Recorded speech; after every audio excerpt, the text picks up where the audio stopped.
Hello, welcome. If you want a list of books to be ecstatic for 2024, then you've come to the right place. I have a rather girthy list here, so let's just get into it because I have a feeling this video might be a little long. Also, yes, I'm using broken headphones for a microphone. Don't Porsche me. Just lie to me and say it's creative. Here in this household, we make do. I don't care, and neither should you. So, without further ado, here's some books to look for in 2024 at the bookstore. Bars. Oh yeah, I have to say, some of these are probably out because it's the 25th as I'm filming this. Yeah, I don't have any time management skills. I'm still working on it, and yeah, I'm 24. Mind your business. Nonfiction by Julie Meyerson. This came out January 2nd, and it's a mommy-daughter issues type beat, which I will forever love. My heart has my heart forever. And the cover is such a Kai, I know you want to pick me up. Kai, I know you'll love what's in me type cover. It has like an oil painting on it. It's mine. The end. So a little bit about it. As the mother of a novelist attempts to understand her daughter, she finds herself revisiting her own uneasy, unresolved relationships with her mother, weaving between childhood's past and present, laced with temptation and betrayal. Nonfiction is an unflinching account of mother, daughter, wife, and author, reckoning with the world around her. If that one sounds cool, it's already out. They were playing Joji so loud downstairs. I hate that I love this song too. This is why I needed a mic, so that you can't hear everything around, but I don't even know how well it's gonna do. This is an experiment. I'm alone, dancing in the dark. So follow me, you'll end up in my arms. Next book. This is said to come out January 16th. Yeah, it's out already. So, Beautyland by Marie Helen Bertino. A sci-fi about a girl who is actually an alien trying desperately to fit in with the human race. Say less. Say less. I'm here. I'm accounted for. This says, as a child, she recognizes that she is different. She also possesses knowledge of a faraway planet. The arrival of a fax machine enables her to contact her extraterrestrial relatives, beings who have sent her to report on the oddities of Earthlings. For years, as she moves through the world and makes a life for herself among humans, she dispatches transmissions on the terrors and surprising joys of their existence. But a precarious moment, a beloved friend urges Adina to share her message with the world. Is there a chance she is not alone? Next book. My girl, Emily Austin, back at it again. She made another book for me, just for me. Yeah, so we follow this woman named Enid who is obsessed with space and has the ability to just spout out random space facts. She is also unfortunately crippled with paranoia. And the part that admittedly made me really want to read this is it said that she is a serial dater. And I've always been intrigued by anything that has like a serial monogamist or dater in it, so much so that I actually at one point started to write a book that is one of the many traits that the character had going on, and I just think that that's really interesting. I don't know. Emily Austin and I might be the same person. Never seen us in the same room, am I right? Here is a excerpt that the synopsis says. As her paranoia spirals out of control, Enid must contend with her mounting suspicion that something is seriously wrong with her. Because at the end of the day, there's only one person she can't outrun, herself. Brimming with quirky humor, charm, and heart, interesting facts about space effortlessly shows us the power of revealing our secret shames, the most beautiful human part of us all. I love how the last two books that I just mentioned, like Beautyland and this one, kind of feel like they're corresponding a little bit of what does it mean to be on this earth and what's out there and what's in here and all of that kind of thing. Next, this is said to come out January 30th, Your Utopia by Bora Chung. So she is the same person who wrote the short story collection Cursed Bunny, And this is a new short story collection from her, and I'm super excited. And the reason why this is on my radar in general is just because I will never get over one story in Cursed Bunny where there is a being, a figure, a thing for sure, that comes into this woman's toilet, and it's basically all of her accumulated shit, piss, and period blood, and it turns into a being and comes out of her toilet. It's a whole thing. I think about that like at least once a week. So I'm really excited to see what else she's got in store. Anything that disturbing again, I'd be fine with, you know? I'd be okay with that. Yeah, I love that story, so give me more of that. Whatever that is, give it to me, please. I'm begging. Apparently, Vulture said, nothing concentrates the mind like Chung's terrors, which will shrivel you to a buoyant cube of your most primal instincts. So, like, yeah, sure, it sounds good. A fucking buoyant cube? I do feel like a buoyant cube most days. Actually, maybe I get it. Come and Get It by Kylie Reed, also coming January 30th. This is the author of Such a Fun Age, a very good book. It had its time in the light. Do you remember? It was like 2020, I want to say, or maybe 21. But do you remember, like, you couldn't go anywhere without seeing that book. But she is out here with a new book, a literary novel about a woman who attends a university with starry-eyed goals and quickly finds herself in messy interpersonal relationships. The cover alone was enough for me to pick it up, but here in this description it says, when Agatha Paul, a visiting professor and writer, offers Millie an easy yet unusual opportunity, she jumps at the chance. But Millie's starry-eyed hustle becomes jeopardized by odd new friends, vengeful dorm pranks, and illicit intrigue. A fresh and intimate portrait of desire, consumption, and reckless abandon. Come and Get It is a tension-filled story about money, indiscretion, and bad behavior. Sounds like a plan. Next book, A Love Song for Ricky Wilde by Tia Williams. Yes, Tia Williams is back with another one. She's the one who wrote 7 Days in June, which I loved. I am not a romance girly, but at one point in time I really wanted to be. I confess, I really wanted to be. I wanted to understand. I witnessed others squealing and frankly losing their shit over all of these budding relationships, and I wanted to feel a semblance of that.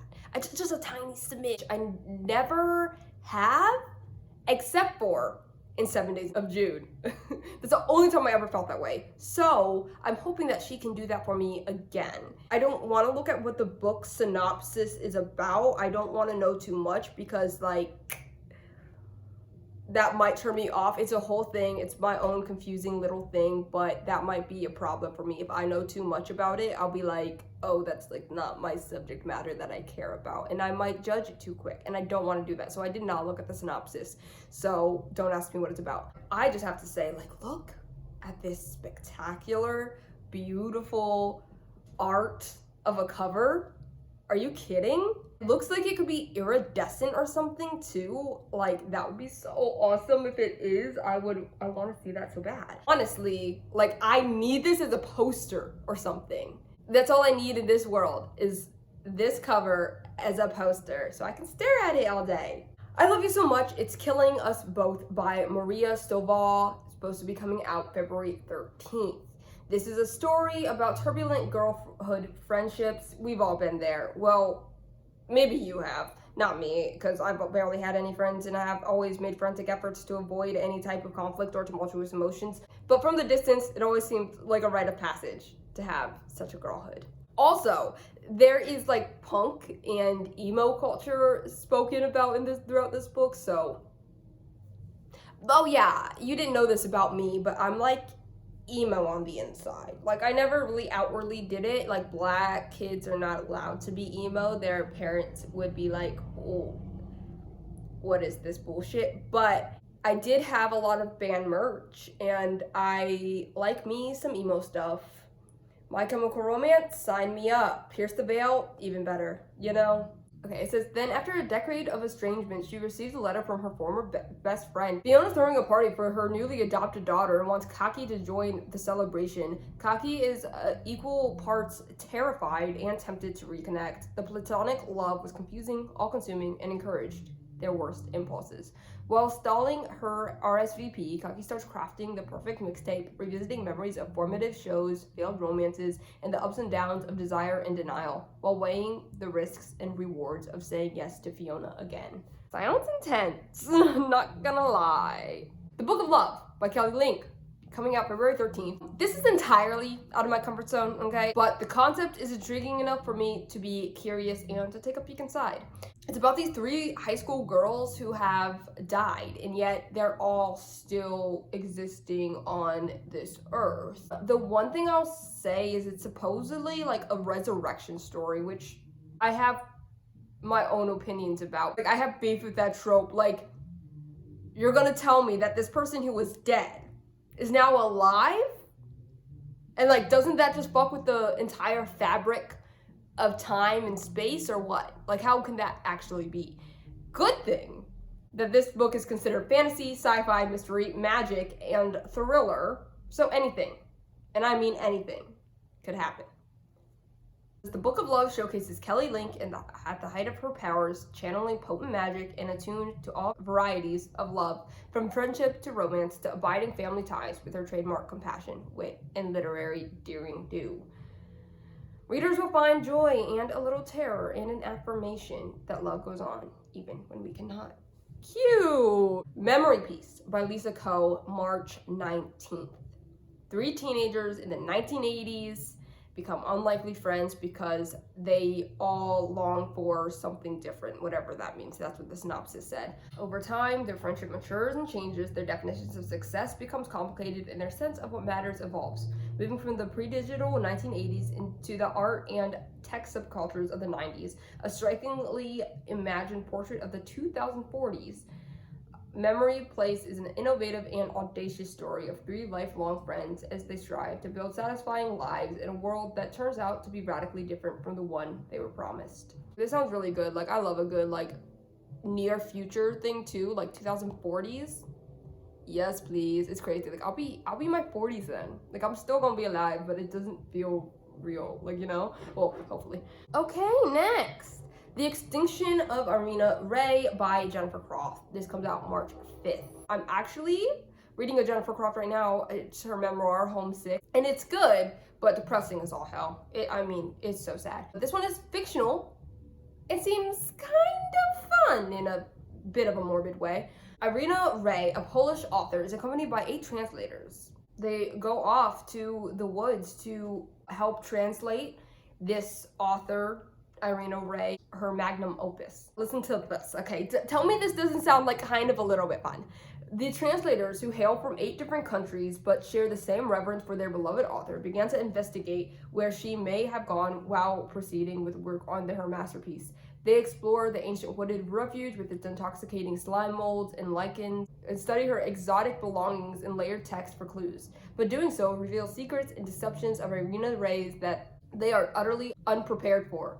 Forced to face their differences as they grow increasingly paranoid in the fever dream of isolation and obsession soon, the translators are tangled up in a web of rivalries and desire, threatening not only their work, but the fate of the beloved author herself.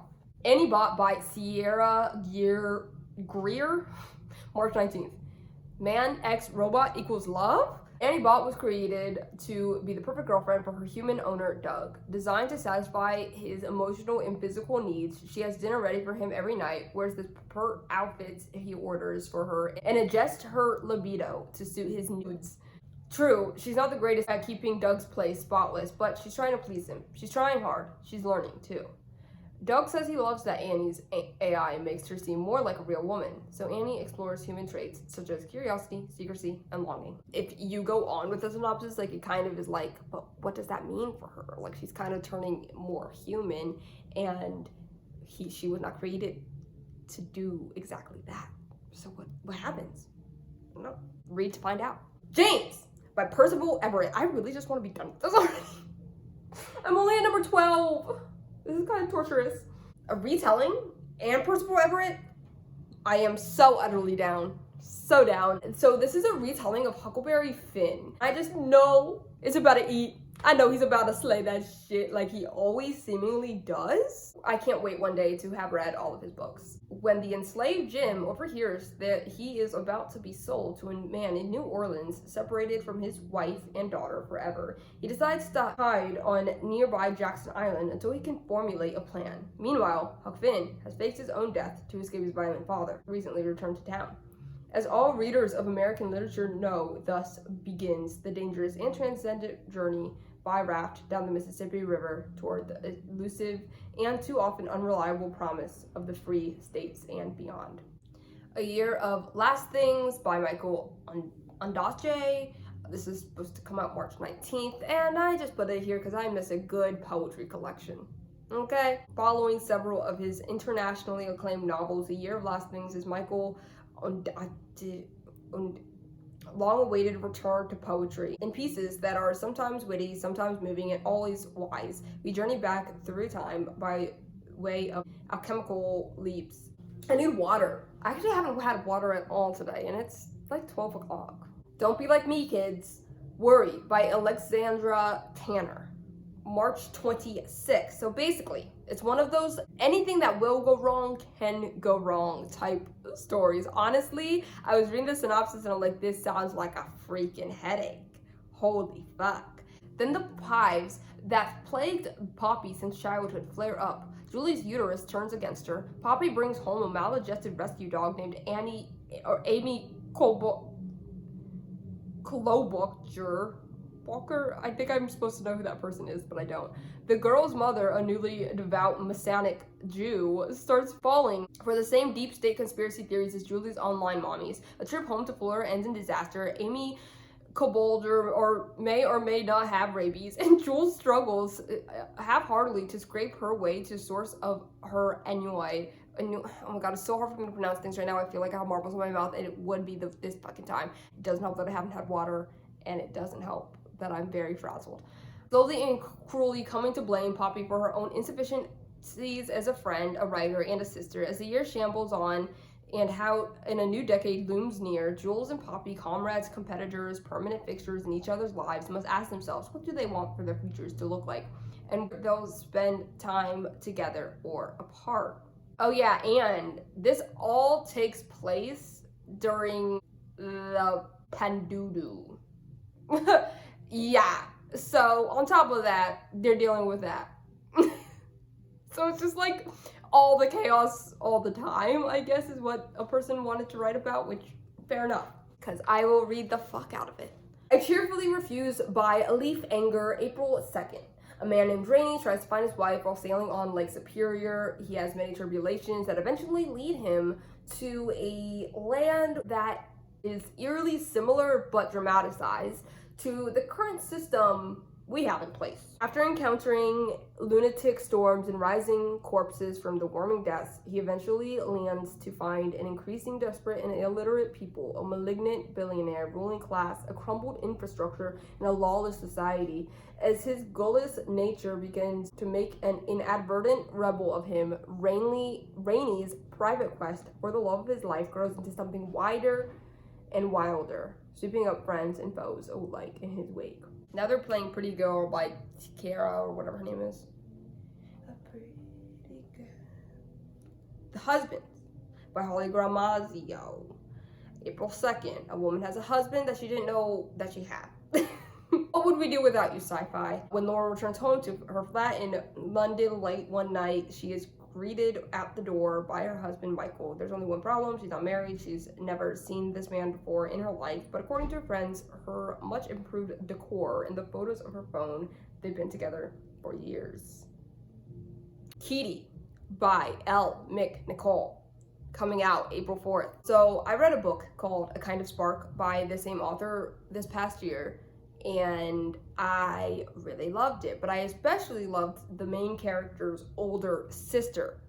And then boom, we have a book taking place 5 years before that main character even existed, with the older sister named Kitty, and it's a story all about her, set in Juniper 5 years before A Kind of Spark. Kitty is a powerful coming-of-age story that thoughtfully tackles bullying, navigating friendships, and the joys and difficulties of being an autistic teenager. As Keaty and her twin sister Nina approach their 14th birthday, they seem to only be growing further apart. Keaty instead feels drawn to and fiercely protective of their quiet younger sister Addie, who on the surface is the opposite of loud and fiery. But in fact, they have more in common than anyone knows. Myrrh by Polly Hall, April 9th. Okay, I don't want to know too much about this one because it's like a horror and knowing almost anything feels like too much for me. But it says that it's for fans of Catriona Ward, and I think it's like more of a literary horror. And that the main character, Myrrh, has got a goblin in her ear that mentally berates her and reminds her of all the bad that she's done before. Interesting enough. I'll take it. Dead Animals by Phoebe Stuckers, April 11th. It's giving female rage big time, okay? So basically, a young woman wakes up after a house party with scratches and bruises and a gap in her memory. As the violent truth comes back to her, a series of events she struggles to name, her anger grows. Solace comes in the form of an enigmatic, captivating Helene, who knows what the man at the party did, has suffered at his hands too. An act of violence demands one in return, and Helen is planning revenge. Blue Sisters by Coco Melors, April 25th. I've never read a book by her, but I've really wanted to. I just have to say the subject matter of her other book, Cleopatra and Frankenstein, just on the low, bores me a tad bit. Like, that's not a like, I don't care. It was like, it's about academia or something, like it's like that kind of studying, and meh, I've had enough of those. But this one seems more my speed. This one I think I will love, and like, she's just always been on my radar because I have a good feeling about her. Blue Sisters tells the story of three exceptional and exceptionally different sisters as they return to their family home in New York from their respective lives in Paris, London, and LA. In the wake of the death of their beloved fourth sister, as they are reunited whilst attempting to cope with this terrible loss, they must navigate addiction, grief, and ambition and learn what it takes to fall in love with life all over again. Kind of sad. I thought it was their dad that died. I didn't know it was their fourth sister. That makes it really, really sad. If their dad died, that would also be sad, but you know what I mean. The Ministry of Time by Colleen Bradley. Kaylin? 2 words. Time travel. I don't think I've ever really read a time travel book, and I've not consumed much media in general of time travel, but I have always loved the concept. Like, what's not to love? I want to time travel. You want to time travel. He, she, it wants to time travel. So let's go on this journey. As far as history is concerned, Commander Gore died on Sir John Franklin's doomed 1845 expedition to the Arctic. So he's a little disoriented to be living with an unarmed woman who regularly shows her calf surrounded by outlandish concepts such as washing machines, Spotify, and the collapse of the British Empire, supported by a chaotic and charming cast of characters, including a 17th century cinephile who can't get enough of Tinder, a painfully shy World War I captain, and a former spy with an ever-changing series of cosmetic surgery alterations and a belligerent attitude towards HR. The bridge will be forced to confront the past and shape her choices, and her choices that will shape the future. Why do they make them hard to read? Genuinely. They say, they repeat like 8 words, and it makes it really hard to even understand what they're saying sometimes. Supplication by Noor Abby Nicole, May 7th. First of all, let's admire this cover. Now, shall we? And secondly, love that the only thing that this description says is our protagonist comes into a basement tied to a chair with a man looming over her, but someone has a knife. We follow her as she emerges from captivity into an unnamed, nightmarish city seeking some meaning to her new reality. As figures emerge from the night, some offering sanctuary and others judgment, she keeps moving, making her way through this fever dream of a narrative. Supplication is a haunting, embodied tale of alienation, fear, and the quest for respite. Love a good literary horror. Every time. I will devour. Do you understand? Cecilia by K. Ming Chang, May 21st. She is back with another one.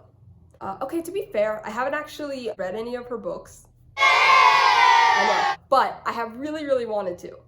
And this is a novella, so even better of a chance to start, you know? Seven, who works as a cleaner at a chiropractor's office, re-encounters Cecilia, a woman who was obsessed with her since their school days. As the two of them board the same bus, each dubiously claiming not to be following the other, their chance meetings towards a series of intensely vivid and corporeal memories. And this defamiliarization that follows the narrator begins to experience queerness itself as an alienation from normative time. Next, Shay by Misha Marin, May 21st. This is about two girls who live in rural West Virginia and become entwined, and Shay eventually falls pregnant. And I mostly wanted to read this because it takes place in West Virginia. I know, shallow reason. But also because I have another book by her. It's actually over there somewhere. Not standing up to get it. No. It's kind of a confusing story, so I'm just gonna let the caption say what's happening.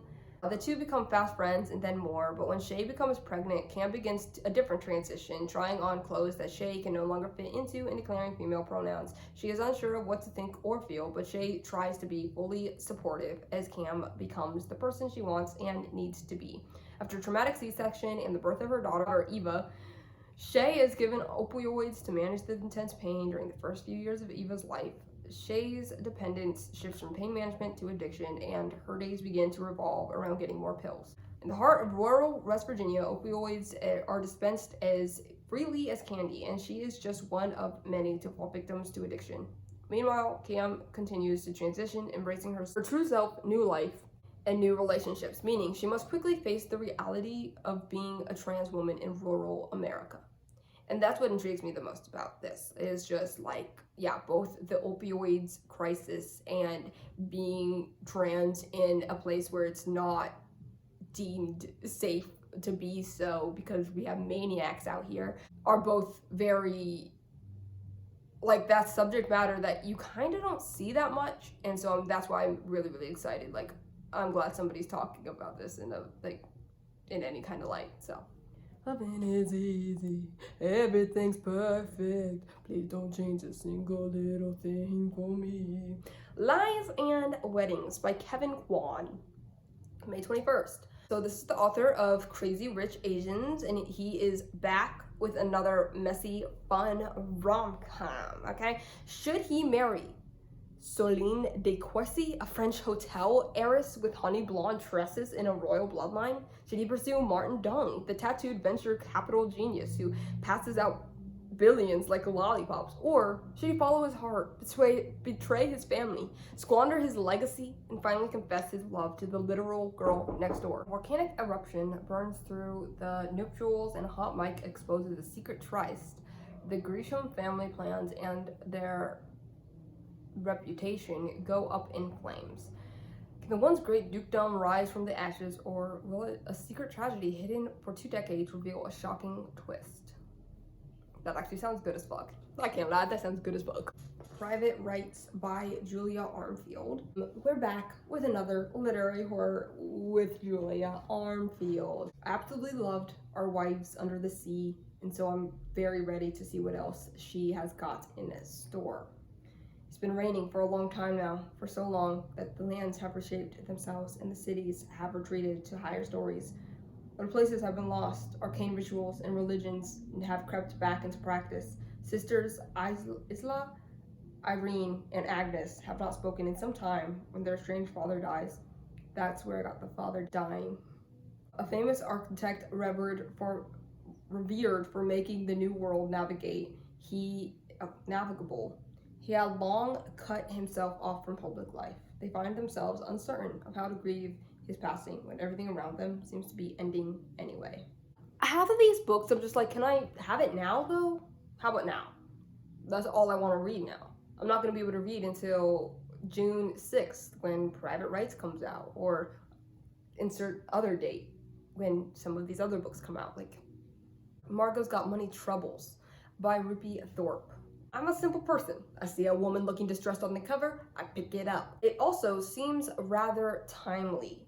It says, now at 20, Margot is alone with an infant, unemployed, and on the verge of eviction. She needs a cash infusion fast. When her estranged father, Jinx, her father's name is Jinx, shows up on her doorstep and asks to move in with her, she agrees in exchange for help with childcare. Then Margot begins to form a plan. She'll start an OnlyFans as an experiment and soon finds herself adapting some of Jinx's advice from the world of wrestling, like how to craft a compelling character and make your audience fall in love with you. Before she knows it, she's turned into a runaway success. Could this be the answer to all of Margot's problems, or does internet fame come with too high a price? I'd say so. Tarangulus, I think. Tarangulus. Is that how this is pronounced? Porschista cockboar. Porschista cockboar. Okay. Tarangulus by okay, maybe I should stop trying. Rich people doing rich shit, I suppose, is what this book is. And usually I don't care for it, but I'll make an exception for this one because it seems so modern and so fun. Armenian-American multimillionaires Ali and Homa Milani have it all. A McMansion in the hills of Los Angeles, a microwavable snack empire, that's needed, and 4 spirited daughters. There's Violet, the big-hearted, aspiring model, Roxana, the chaotic influencer, Mina, the chronically online overachiever, and the impressionable health fit fanatic Haley. Okay, they all sound like the same person. Wait. On the verge of landing their own reality TV show, the Milanis realize their deepest secrets are about to be dragged out on the open before the cameras even roll. I just have to say, like, the reason I said this was modern is because it reminds me, you know, of what TikTok is. Like, there's like one that's an influencer, but then there's one that's chronically online, and then there's one that's like impressionable about health, and then there's one who wants to be a model, and like that is usually all wrapped up into one person, like the average person these days. I'm just saying, look, I can make a commentary channel. That would be a different thing.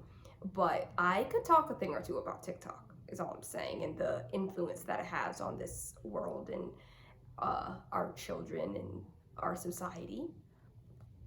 But that's not what this good old channel is for. But that seems so interesting in like sociology type of way. Like, I know it's fictional, but still, I'm gonna love that book, I think, is what I'm trying to say. You Are the Snake by Juliet Escora.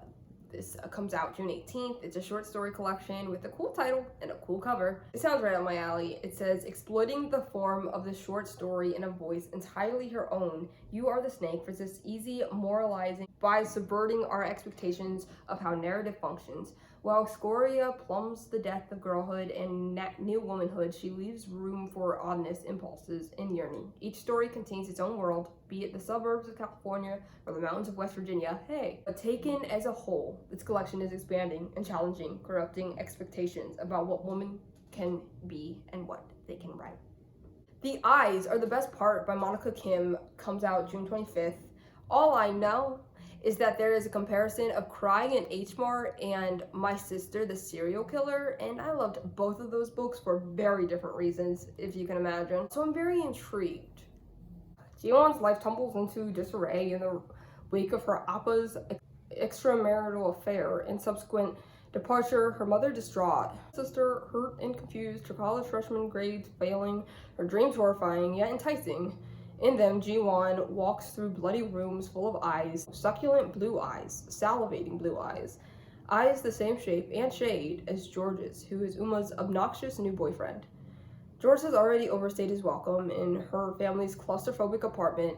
He brags about his puffed-up consulting job, ogles Asian waitresses while dining out, and acts condescending towards Ji-won and her sister as if he deserves all of Uma's fawning adoration. Okay, I have to really freaking hurry this up because things happen sometimes in life, and I can't believe I made this list so long. I thought that it was a good idea at the time. Halle Butler is back with a new book, and I have not read any of her stuff, but I really, really want to, and I know I would adore it, but I can't ever find any of her books unless I, like, you know, pay for it. And do I look like I have that kind of stuff just lying around? Of course not. I'll be honest, it doesn't sound as interesting as her other books. in my opinion, but it does seem like her plots and her focuses are evolving alongside her. This follows Maudie as she abruptly ends her long-term relationship and moves back to her Midwestern hometown, throwing herself at the mercy of her old friends as they all suddenly tipping toward middle age go to parties, size each other up, obsess over past lights, and dream of wild triumphs and elaborate revenge fantasies when their friend Pam invites a mysterious East Coast artist to take up a winter residency at the local university. Maudie has no choice but to confront the demons of the past and grapple with the reality of what her life has become. This next book is called Feeling Fast and Slow, How Autistic People Feel Far Too Much and Far Too Little at the Same Time. And this title alone is just like, oh my god, that's me as fuck. I feel that way too hard. I've actually explained my autism towards some people by saying it's like I'm fast and slow at the same time. And yeah, it's pretty accurate. I think it would be dope to read something that reminds me that I'm not alone in the various challenges of this world, and especially the various challenges of being autistic. By Helen Phillips, August 6th. Love a good science fiction that feels more like a science and less like fiction. In a city addled by climate change and populated by intelligent robots called Hums, May loses her jobs to artificial intelligence in a desperate bid to resolve her family's debt and secure the future for another few months. She becomes a guinea pig in an experiment that alters her face so it cannot be recognized by surveillance. Written in taut, urgent prose, Hum's work of speculative fiction that unflinchingly explores marriage, motherhood, and selfhood in a world compromised by global warming and dizzying technological advancement, a world of dystopian and utopian possibility. There are Rivers in the Sky by Elif Shafak, another novel by the Queen, Shakaf. Sorry, I always say Shafak because I see the F and K switched, but Shakaf. There are Rivers in the Sky's rich sweeping novel set between the 19th century and modern times about love and loss, memory and erasure, hurt and healing, centered around three enchanting characters living the banks of river Thames, the river Tigris, their lives all curiously touched by the epic of Gilgamesh. Ooh, Gilgamesh. It's been a while since I heard that one. Sounds interesting enough. And so here this is basically my last one, but there's one more little surprise, at least really surprise for me. Like when I saw that this last one was there, I was like, but right now we're talking about The Queen by Nick Cutter. Yeah, Nick Cutter has a new book coming out. His previous books have made me so queasy that I could faint or worse. So let's read another. On a sunny morning in June, Margaret Carpenter wakes up to find a new iPhone on her doorstep. She switches it on to find a text from her best friend, Charity. The problem is Charity's been missing for over a month. Most people in town, even the police, think she's dead. And then one last fun thing, at least for me, and if you don't know who this person is, go check out her work right now, especially if we do have similar taste. Chelsea Beaker. I have Godshot sitting right there on my desk right now, and I've read her short story collection, Heartbroke, both so freaking amazing. Godshot is like one of my favorite books, and Heartbroke it's like I said, short story, so it's like just like snippets of all the talent that she can fucking bring, okay? Her characters are so like crisp and clear, like her stories are like they make it feel like these actually happen in real life, and I'm just so excited to see what else she has in store. I've been following her since Godshot, that's her debut, and I'm so excited that she's coming out here. It's supposed to come out in September. I don't know what it's called, I don't know anything about it, so even more exciting, right? Okay, yeah, those are it. Thank you, Chelsea, for saving this year for me. And Emily Austin. I think that's so dope that she has a new book coming out too, because I read her debut. That one's right there. Everyone in this room will someday be dead, and loved it. So I'm excited to see what else she has in store. Anyway, thank you for watching, and if you got through all of this, like, thank you so much. You're a real one. Sorry if my energy changed at all in the second half. Didn't mean for it to. Things just happen. Thanks for watching. I don't know. Bye.